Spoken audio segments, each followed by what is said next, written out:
Greetings, welcome back to the channel. Today I want to talk about a homemade air compressor. You're seeing a picture of a Craftsman pancake air compressor. This is a newer version of the one I have. The one I have is about 6 or 7 years old. I drug it home from work when I worked at the truck shop. Somebody threw it in a dumpster, and being a good pack rat that I am, I dug it out of the dumpster and brought it home. I wanted to see what was wrong with it. It sat in the garage for about a week or so. Then I brought it into the house, and it sat in here for about a week or so. Then I decided to finally look at it. And yes, I have a small workshop in my house. That way I don't have to sit out in the heat. I tore it apart and come to find out the windings on the armature were fried, and so was the brushes, which means that the compressor part was kaput, dead, gone. After I took it apart, I realized that the electric motor and the piston is all one assembly, and you cannot take them apart.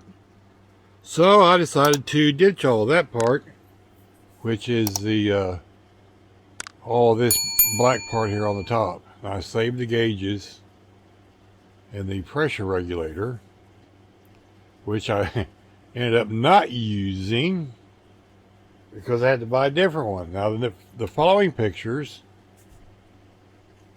are after it's been assembled. Sorry to say I did not take any pictures prior. So as you can see, I saved the tank. I had a compressor that I saved out of an old refrigerator that I had. And there's the bracket I welded to the tank. Then I welded this line to it. And then this is the inlet line, and this is the compressor side of the line. Of course, I ran it into air oil separator. Then I bought a new pressure regulator valve to control the thing, and this is after it's completed. This hose here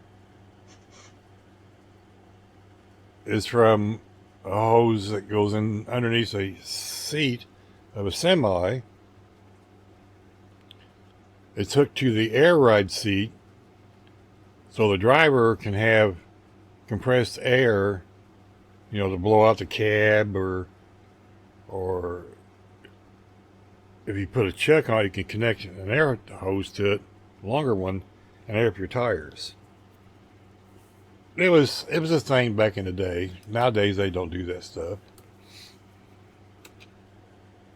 This here picture is where I brazed it together. Not to worry, that's just flux. I brazed the copper line to the steel line. Here I'm running tests, and I accidentally put too much oil back in it because I turned it over and dumped the oil, put new oil in it. And this is just to let the excess oil out, so that's not there.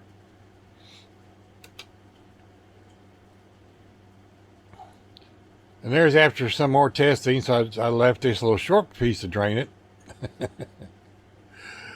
Yeah.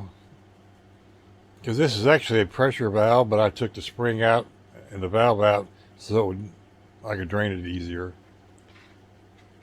That later changes too. Here's a new control valve, and this is a pressure bleed off switch. That bleeds this is the head side. So this bleeds all the pressure off the head so the electric motor will start. Of course, once it starts, this valve closes, and then it pumps the compressed air through here into the tank. And on this side, the new valve, there's a gauge that shows the pressure of the tank, and then this here is the outlet.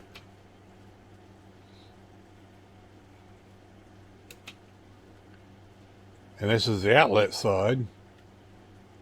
And here's the connection for the air hose. That way I always have air in here. Like if I want to blow out keyboards or a computer, or just when you wash something you need to blow the water off of it, things like that. And this connector here is a quick disconnect for my airbrushes, or a regular air hose like you have in your garage, so I can like string it through the house and not have to carry this, because this thing is quite heavy with this big ass motor on it.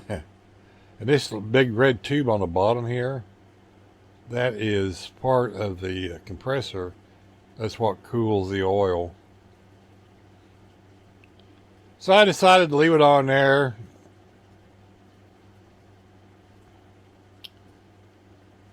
And then I hooked the electric fan to it. As you can see, here's the electric fan. This was on the refrigerator too. So this is all old junk. And later you'll see that I covered this fan up with a box. Yep, cardboard box. Gotta keep the kitties' tails out and the dogs' noses out. This is just an overview picture. As you can see, it builds air pressure just fine. It's slow. I have it set to come on at 70 pounds and go up at 115. It'll do 125, but I set it for 115. It's just quicker response in that area. Like I said, this is the inlet tube where the refrigerant comes back in. So this is, in a sense, air intake. I put a sock on top of it. Hey, it's an air filter, right?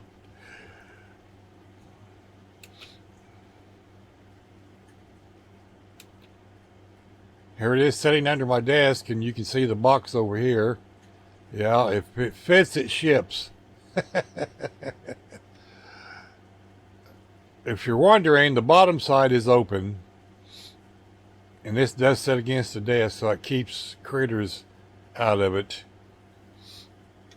And it blows air across this way to the motor. And this little lever here turns it on and off. This works out pretty good. I've been using it for 4 to 5 years with no issues. And there you can see my hose plugged in for my airbrush. And it does a real good job. Here's another picture under the desk, a brighter one.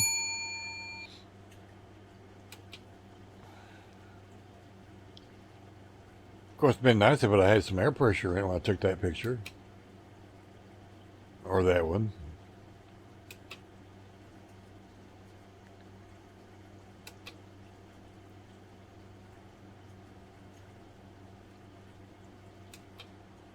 And there you have it, folks.